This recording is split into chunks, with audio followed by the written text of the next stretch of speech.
ఏపీలో ఏ చిన్న అంశం దొరికినా రాజకీయంగా ఎంత వేడి రేపుతుందో అందరికీ తెలిసిందే. అలాంటిది ఏదైనా ఇష్యూ దొరికింది అంటే ఇక అది ఈ పార్టీ, ఆ పార్టీ అని కాదు. ఏ పార్టీ అయినా సరే దాన్ని ఎంత రాద్ధాంతం చేస్తాయో, ఏ విధంగా రాజకీయంగా వాడేసుకుంటాయో ప్రత్యేకించి చెప్పక్కర్లేదు. రీసెంట్‌గా ఒకసారి రప్ప రాజకీయం చూసాం.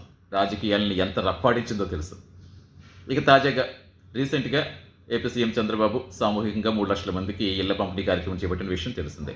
దానికి సంబంధించి మేము కడితే, మేము ప్రారంభిస్తే మేము కట్టిన వాటిని ఆయన పంచుకుంటూ క్రెడిట్‌కి పాల్పడుతున్నారంటూ జగన్ చేసిన విమర్శలు ఇప్పుడు పెద్ద దుమారమే రేపుతున్నాయి.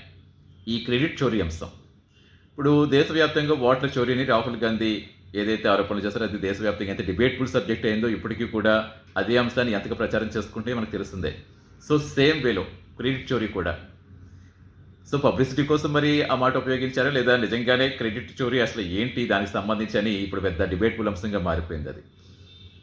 ఏది ఏమైనా ఎవరు ప్రారంభించినా, దాన్ని ఎవరు ముగించినా, చివరికి అసలు ఎవరి కోసం ప్రవేశపెట్టారో ఆ పథకాన్ని వాళ్ళకి అందితే దానికి సార్థకత చేకూరినట్టే. బట్ ఆ అంశం పక్కన పెట్టి మేము కట్టాం, మీరిచ్చారు లేదా మీరు కట్టారు, మేమిచ్చాం. ఈ విధంగా అది ప్రజల డబ్బు. ప్రజల డబ్బుతో చేసినప్పుడు ఎవరు కడితే ఏముంది? ఎవరు ఇస్తే ఏముంది? రాజకీయంగా ఈ విమర్శలు, ప్రతి విమర్శలు ఏ పార్టీకి లాభం చేకూరుస్తాయి, ఏ పార్టీకి నష్టం చేకూరుస్తాయో పక్కన పెడితే, నిజమైన లబ్ధిదారుడు ఈ రాజకీయాల బారిన పడి నష్టపోకుండా వారికి కోసం ప్రవేశపెట్టిన పథకం వారికి అందితే అది పాలన పరంగా ఏ పార్టీ అయినా సక్సెస్ అయినట్టే. సో మొత్తానికి ఇప్పుడు క్రెడిట్ చోరీ అంశం ఇంకా రాజకీయంగా ఎంత దుమారం రేగుతుందో చూద్దాం.